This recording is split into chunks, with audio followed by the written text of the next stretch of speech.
We're freaking live from our RV on the couch. Can you hear me? Yes. If it looks weird because Jared's holding his mic and I'm not, it's because our other arm hasn't come in yet. Yeah. So I'll make do. You'll make do. This week's episode. Oh, by the way, guys, welcome back. This is like somewhere in my first season, but I'm really not sure what episode this is going to be. But we're somewhere in there. Yeah. Things are going good, but there's a lot going on, and it's kind of a lot for me to. It's a lot. I'm overwhelmed. I'm overstimulated, but that's okay. No, you're hiding it well. I hope so. Okay, so this is a duo episode called Frenema, Folktales, and Fables. Are you ready? I have. You didn't show me any outline or anything. I literally didn't. To be fair, I haven't even opened the link. So you guys sent in listener tales or Frenema folk tales, and I'm super excited to read them, but I have zero idea what they say because one of my producers, shout out to Ariel, is the one who reads all those, and she tidies them up and sends them to me because, again, I don't know what they say. I have zero idea what's going on, but this is our first mini episode. I'm going to be reading your little story submissions, and I'm super, super excited. They're going to pack a big punch, apparently, and then me and you are going to discuss it. Okay. But by the way, if you want to share a story, there is going to be an email in the description. Please send your Frenema folktale stories to us. Pretty much, we want to hear anything and everything about crazy hospital life. Any crazy dating stories you heard about at the hospital. I've got one for you in a future episode about a surgeon and a nurse hooking up. Any spooky stories? That's my dog.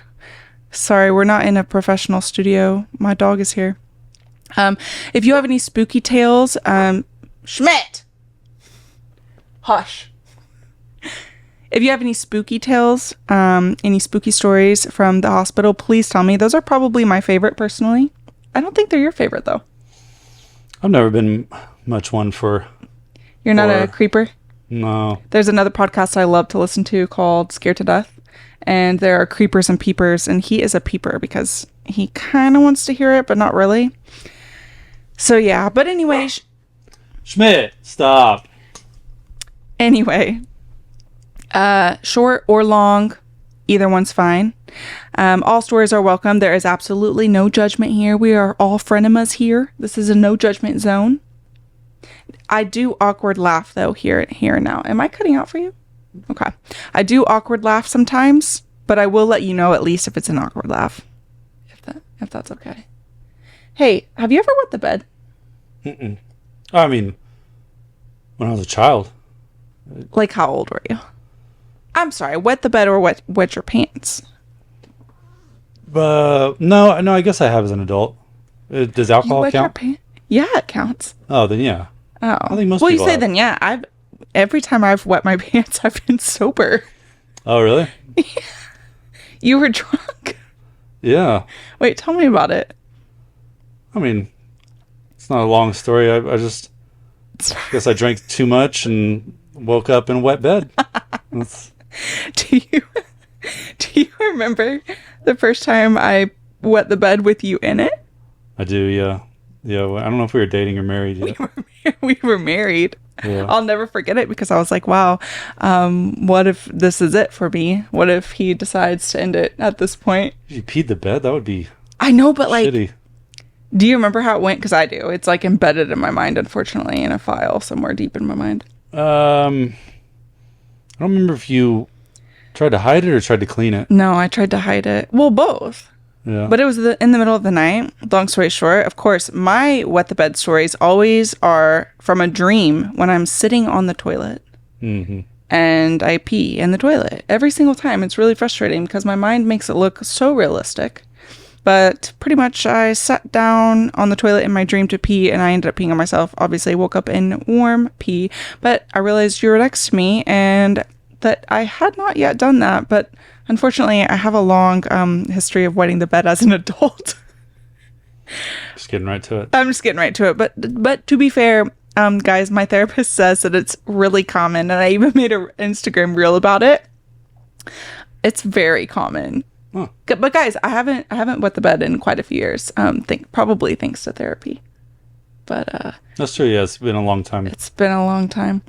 Anyway, that's for another episode. I just wanted to ask you about it because someone brought it up yesterday at work, and I was like, yeah, that I didn't think about that. I didn't think about people bringing it up at work after I posted about it. But what topic do you think we got first in our listener tales and our Frenema folk tales and fables? What topic do I think? Yeah, like I told you, like spooky, crazy dating life, cheating. I love a good drama. Romance. You're just being really good. Okay, what would your submission story be if you had one? Well, I can't tell you. I'm going to submit it. You're going to submit it? I'll submit one. You'll submit one. Mm-hmm. Okay. What topic is it? Do you know off the top of your head? It's a lot of mystery, intrigue.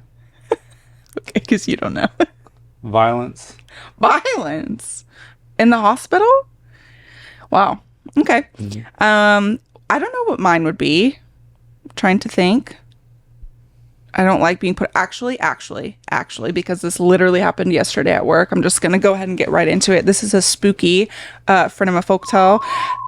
Long story short, halfway in my shift, the priest of the hospital of my unit came up to me and said, hey, I had a note to come bless the room. And I was like, bless the room? For what? And she's like, oh, you didn't hear? And I said, no, I didn't hear. She said, apparently the patient is seeing little men in the room. And I was like, if you're not in healthcare, sometimes patients can see things based on multiple things happening, whether it be their diagnosis, medications they're on, ICU delirium. But this patient had been here for a while, so I was like, well, how do we know she's seeing things in the room? And she had been telling her son in Spanish that she was seeing little men in the room. He told us, and then she started hearing things in the room, and of course we're like, okay, we're definitely trying to like destimulate this. Destimulate, is that a word? Destimulate this. Hopefully, we're not really thinking that it's much of anything, because unfortunately we see this all the time. But apparently the night nurse was in the room scanning meds when the bathroom door slammed shut. And she's like, okay, convincing herself that it's probably the AC kicked on and somehow vacuum sealed the door shut or something. Which never happens in a hospital. Never happens in a hospital. Make yourself feel better. You're trying to it's probably like 3 a.m. It's probably the witching hour. Yeah. And so she's telling herself this, and then she hears 2 kicks, kick, like a boot kicking the inside of the bathroom door. So she about pissed herself, went to the charge nurse, told her everything, and yeah, that was that. She was very scared, and they ended up calling the priest to come in and bless the room. So she tells me this at again, halfway through shift. It's 2 p.m. I'm like, so nobody was going to tell me that there's a freaking little man in the room? Mm-hmm. Possibly a past patient? That's what I like to think, that it's maybe a past patient. I think multiple cultures have like spirits, little men. Yeah, little men. Like, that is something on that podcast that I really love that they talk about a lot, is like little people, like little shadow people. But regardless, I was like, well, okay, whatever, please go in there and bless the room. She said that she couldn't bless the room because the family member was in there. She didn't want to scare him. I was like, what are you talking about? I'm about to be very, very scared, because you just told me about a ghost living in the room. You're not going to go bless it. So she said she would come back. I didn't see the priest come back. She probably got busy, but I was in the room at 6 p.m., almost close to shift change, doing my last hour things, emptying the Foley, doing all the things, when the bathroom door slams shut and I hear kicking at the bottom. Like, you could tell it was at the bottom of the door. I literally about pissed myself. I poked my head out the door and said, that was not me, because the whole unit had been talking about this, and the supervisor was on the unit and was like, oh my god, I heard that, and I literally thought you slammed the door shut. They thought you were doing a joke? They thought I was doing a joke on them. I was like, I swear I am on the other side of the room. That was not me. That's terrifying. No, I wouldn't be doing that. You're not about that life. No, definitely not. Well, those unfortunately are my favorite stories until I'm involved in them, and then I'm like, absolutely freaking not. I don't want that. But here's the moment of truth. Let's open the stories. Let me find it. Okay. The first story is, a friend of mine was admitted to the ICU and he had an anoxic brain injury. I talked to his wife a lot while he was there. I obviously couldn't take care of him. We still kept paper charts for consents, and they went in the angled racks on the wall. I helped make memory heartbeat things for his family before they withdrew life support, and afterwards his chart flew up out of the rack and into the floor. It was a trip. Wow, that's his specific chart. His specific chart. At first I was like, wait, what am I reading? Like, it didn't really make sense. In my head, I read paper hearts for consent, so I was thinking like crafts were happening. The EKG strips, and they put them in a lab tube or something like that. So we still kept paper charts for consents, and they went in the angled racks on the wall. I helped make memory heartbeat things for his family. That makes way more sense, because in my head I was like, wait, why are we doing arts and crafts? But it makes way more sense. Right before they withdrew care, and afterwards his chart flew up out of the rack and onto the floor. See, I would not. I haven't dealt with anything like that. I haven't either, but honestly, that doesn't sound like malevolent. Is that the right word? No. Wait, what's the right word? Like evil. Like malevolent? Malevolent. What'd I say? You said malevolent. Malevolent. Malevolent? Anyway, that doesn't sound malevolent to me. Like, to me, I would be like, oh, he's saying bye or something. Like, I need a little bit more for me to be spooked. Yeah. Because, like, sometimes I feel like sometimes spirits get, like trapped. So maybe he, like, got, like, for a moment, and then he's like, by the way, I'm out. I don't know. That would scare you? Yeah, it would. It would be weird, just the connection of it being his specific chart. Yeah. It'd be a little spooky. I used to be pretty skeptical about this stuff. However, I will say that after listening to that podcast, which you guys should go listen to, Scared to Death, there are too many stories that are just creepy. There are too many coincidences. Too many coincidences. Yeah. Too much coincidence. That for me now, I'm like, no, something definitely can happen in that world. I just don't know how to explain it. Yeah. Yeah, I mean, it's definitely too much to be coincidence, but it's stuff that can generally be explained away, but some of it can't.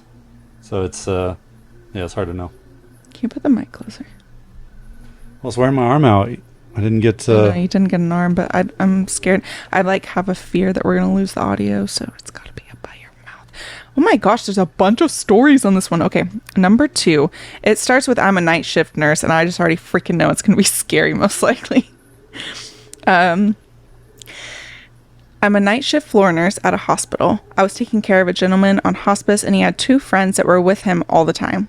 At the end, he could no longer speak or communicate, and his friends were so torn about leaving him to get some rest. They wondered, though, if he was hanging on because they were with him. I assured them that I would take good care of them while they went home and got some rest, and I would call if anything happened. He ended up passing peacefully shortly after they left. Oh, I had been checking on him very frequently, so I knew that within a few minutes of this happening, and called his friend right away. She was of course sad, but then suddenly asked me when he passed. Oh, I just got chills. I told her within the last minute or so. She says, oh my god, we just had his favorite drink and toasted to his life 5 minutes ago. Gives me goosebumps every time I think about it. Oh, I'm getting really emotional. That's so sweet. Yeah. That gave me goosebumps too. I feel like there's like weird phenomenons. Oh god, what are we gonna call this episode? Lindsay can't talk. There are lots of I feel like we see that a lot, where people can, when you're kind of on the brink of death, you can keep yourself kind of on this side of the veil for a while, and I think to a certain extent the patient can sort of decide when they go to just kind of let go and drift off. So yeah, you see some stuff like that quite a bit, but they were like remote. They were away. Yeah, they were toasting away. John. But I still feel like there's some type of weird connection or like energy where like people just they like know something. I don't know. There's something unexplainable about death that's so beautiful in a sense, and also just like not creepy. Creepy's not the word, but like unexplainable. That's the only word I can think of. Yeah. Yeah, and it's interesting because you just gonna peek in that the whole time? For my audio listeners, I keep opening our little Heidi box with all of our cords because I am so scared that we're gonna not be recording. Keep going. Sorry. But yeah, I think to a certain extent we maybe take it for granted because we kind of work around death. You know, we were both medical ICU. I think that's where the majority of your deaths are in ICU setting. So we see it quite a bit, and we see, you know, like peaceful deaths, more violent deaths, things like that. And so you can see kind of the full gambit. So I mean, I wouldn't count anything out. Yeah, I wouldn't either. I think that's why, like, this story specifically, I'm like, oh, like, I would love to witness that or something similar like that in my nursing career, and I haven't, honestly. But I will say, Jared and I took care of people when we were in nursing school. We kind of had this little side business going on, this unicorn job, where we were taking care of elderly people in their home. Like, nurse aides in their home pretty much. And one of the patients had went to a hospice house, and he looked like, looking back, like I can tell that he was on his way out for sure. Obviously he's at a hospice house, but now that I'm out of nursing school and have some experience, I understand more of the signs.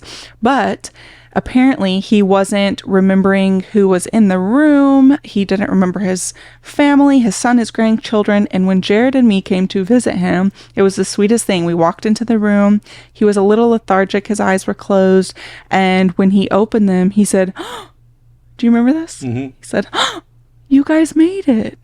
And I bawled. He said, "Where have you two been?" Yes. "Where have you two been?" And then he said, "You guys made it. Like you, like kind of like the story, like you made it so I can go now," because he passed later that evening.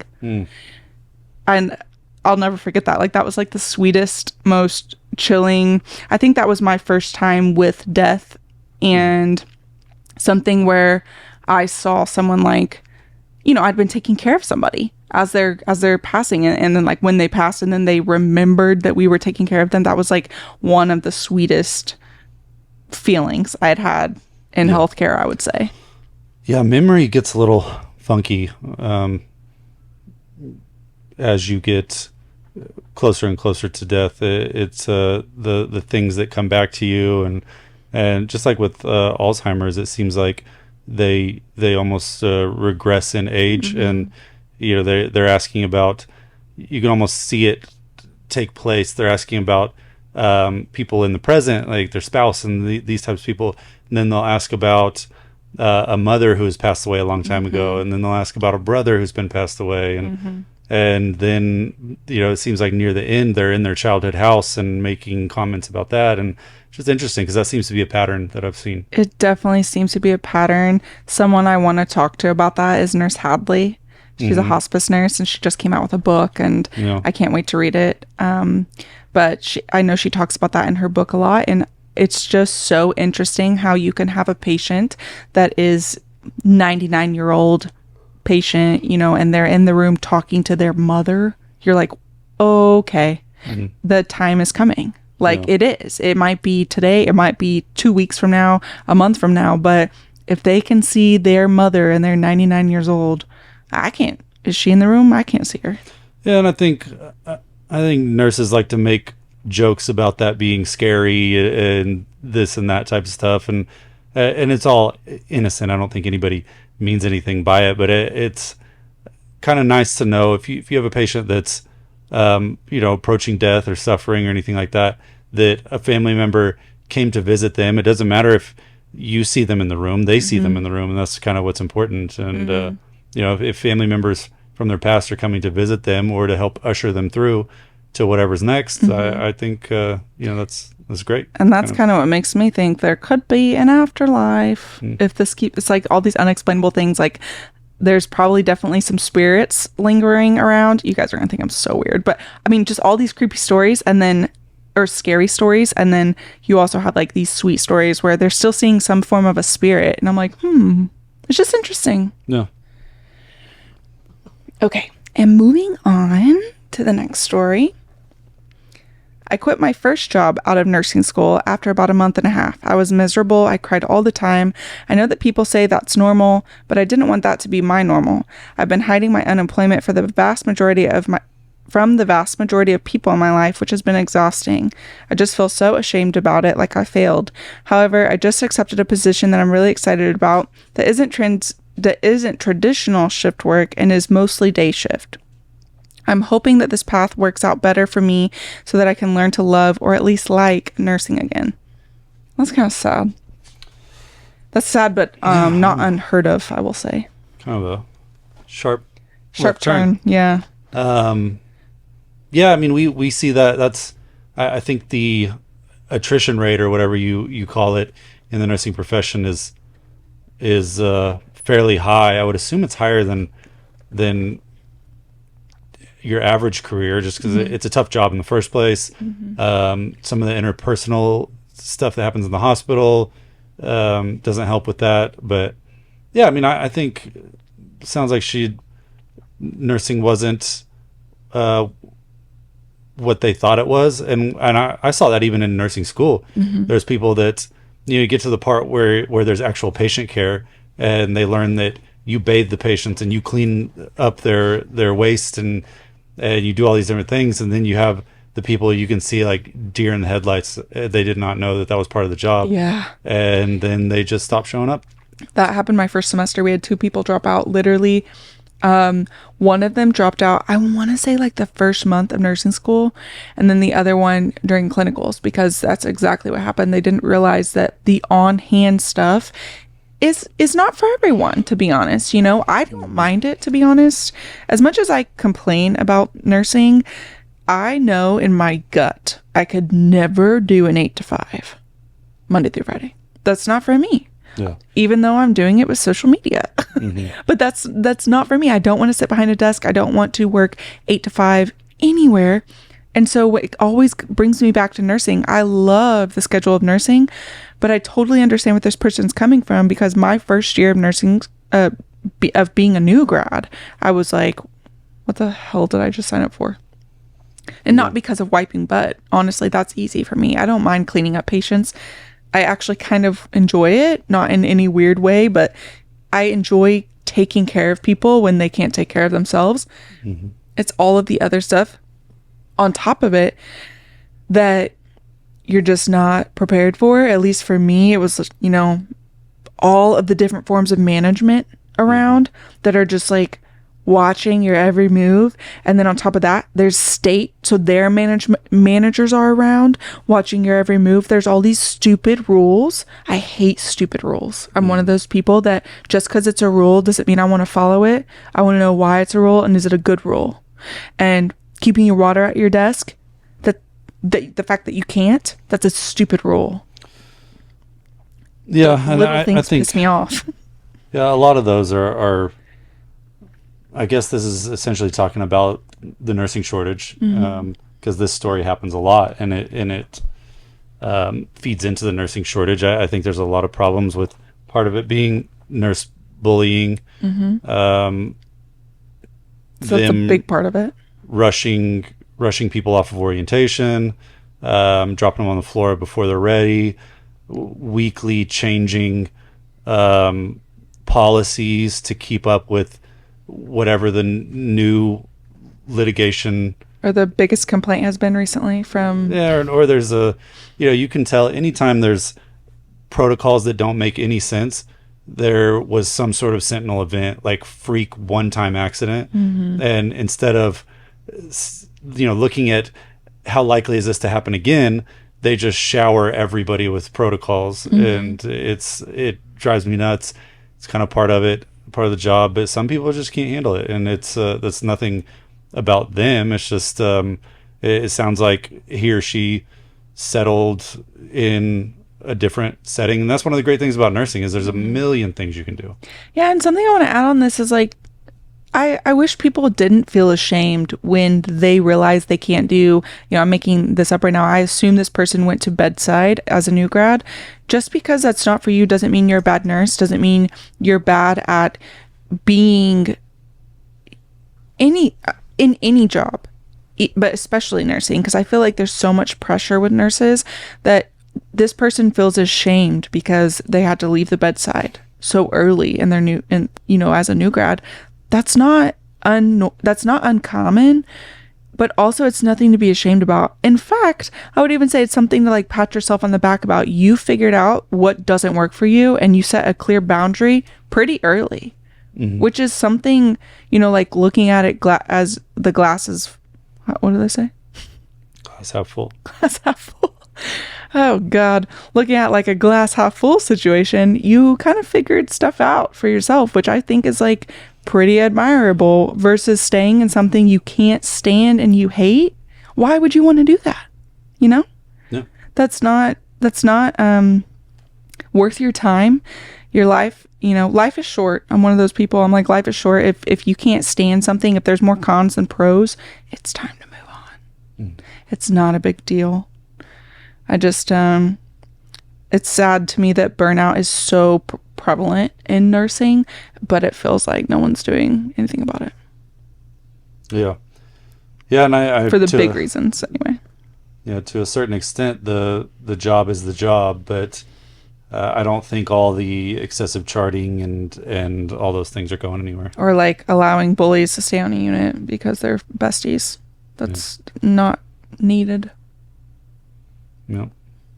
Let me read the next one. Okay, you read the next one. But 1 second, I want to shout out this person. I hope that you're feeling better. I hope that send me a follow-up message. I want to see how your job is going now. Pretty much. All right. This one says Dear Scrub Hacks, but yeah, you can read it.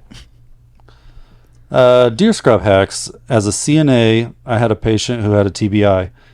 They were in their 50s or 60s, but the mental age of a 5-year-old. Sometimes they were happy and your best friends. Other time they wanted to kill you and you were a piece of shit. Because of the TBI and the danger they posed to themselves and others, they had a one-to-one. I assume that's a one-to-one with a nurse. I usually work night shift, but it was around the holidays, so I was picking up lots of shifts and happened to pick up a day shift this particular day where they had me as a sitter.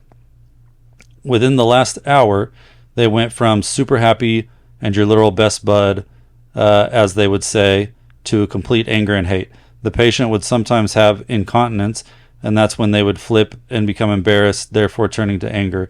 Well, this particular day, they decided to reach into their Depends, grab their shit, and smear it on the bed, walls, rails, on their head, arms, and after all that, looked at me, called me a fat pig, threw their shit at me, and told me to eat shit, you little bitch. Oh. Man, we're going to have to bleep me on some of this. It's not funny, but it's kind of funny. It was one for the books for sure. Never a dull day on med-surg. There's a lot to unpack. You're going to have to bleep you. I said fuck earlier. There's a lot to unpack here. So TBIs are hard. They're hard patients. I can say that. My dad had a brain injury when I was in second grade, a frontal lobe injury, wasn't wearing a helmet on a motorcycle. Stop riding motorcycles, people. And was in a parking lot. Someone hit him at a stop sign. He is literally not the same person anymore. So I can totally see this happening. I think I've got a little soft spot for neuro patients in a sense. I don't want to be full-time neuro. That's for damn sure, because it's hard. This stuff is so hard. It's hard being called a fat pig and a piece of shit. And by the way, this happens with lots of patients, not just brain injury patients, not just psych patients. Sometimes patients are just assholes and take it out on us. But in this case, I mean, this person can't help it at the end of the day. Brain injuries are weird. Yeah, and I think we still don't fully understand them, especially frontal lobe injuries. That it can cause all kinds of behaviors you would never see in the person usually, and that's what I feel bad. You see it sometimes with dementia. We don't work with TBIs as much as some nurses, but you'll have families that are just horrified because Granny said something that she never would have said to anybody, and it's not like her at all. And so we always have to remind families that that's it's not their fault. This is it's a normal side effect sometimes. It's an abnormal thing to happen, but it's a pretty common side effect. When we were nurse techs, I was on the neuro step down stroke step down floor, and there were so many patients with things like this. I've definitely had a full urinal of pee thrown out my head from a neuro patient. I've had plenty of neuro patients playing in their poop, and this is not to make fun of them. This is just something that can sometimes happen, and I feel like it needs to be said for family, for newer healthcare workers. Try not to take this stuff personal, because the person, they can't help it. If they could look at themselves and if they could watch themselves in their normal brain, in their pre-TBI brain, they would be mortified. Mortified. I remember I had a patient, it was a male patient, and the family was so sweet, but this patient groped my ass in front of his wife, and she started bawling because she said, "That is not my husband. He would have never done that." I was a little like thrown off because it was unexpected, but I wasn't angry or anything. And he even looked mortified after he did it. And that's the crazy thing with strokes, is like they do things that are unexpected, and they don't even realize sometimes what they're about to do. They're impulsive. Yeah. For a lot of the if you have some sort of subconscious impulse, it goes through several filters and usually gets stopped before it turns into an action. But in some cases they lose that, and it hits their subconscious, and they act. And so you get some strange behavior. Yeah. My dad, like I said, when I was in second grade, had that motorcycle accident, and he had years of rehabilitation and trying to get him back to where he used to be. But it took a couple years to get him functioning. And when I was in fourth grade, I remember my mom and me and him went to the grocery store, and he was catcalling women in the grocery store. My mom was mortified that he was not like this. Like, he was an usher at church before this.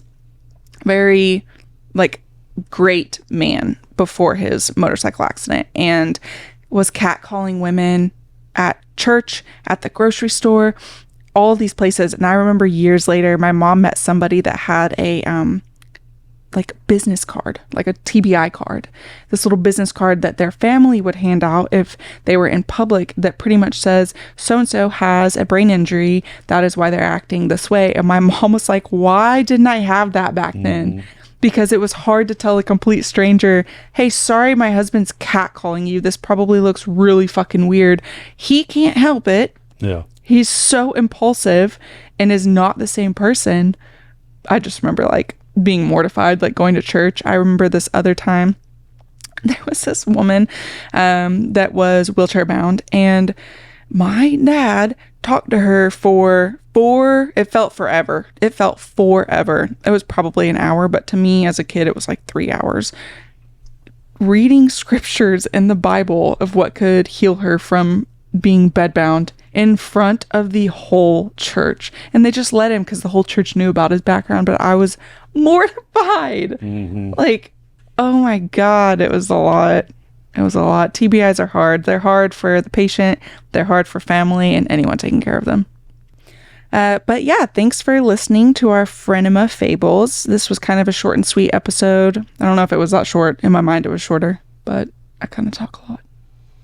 No, I mean, I think we're sitting at, by the time they cut it down, we're like 25 minutes. Yeah. Well, I just want you guys to know, I really appreciate all of you sending in your stories. Thank you for listening. If you have any stories, as you could see, these were all super different random stories. I want crazy, drama, the tea in the hospital, the hookups that shouldn't be happening in the closet, in the supply room, the spooky stuff, the ghosts. I want it all. Send it in. The email is in the description below. And thanks, guys, for listening. Until next time. Yeah, thank you. Bye.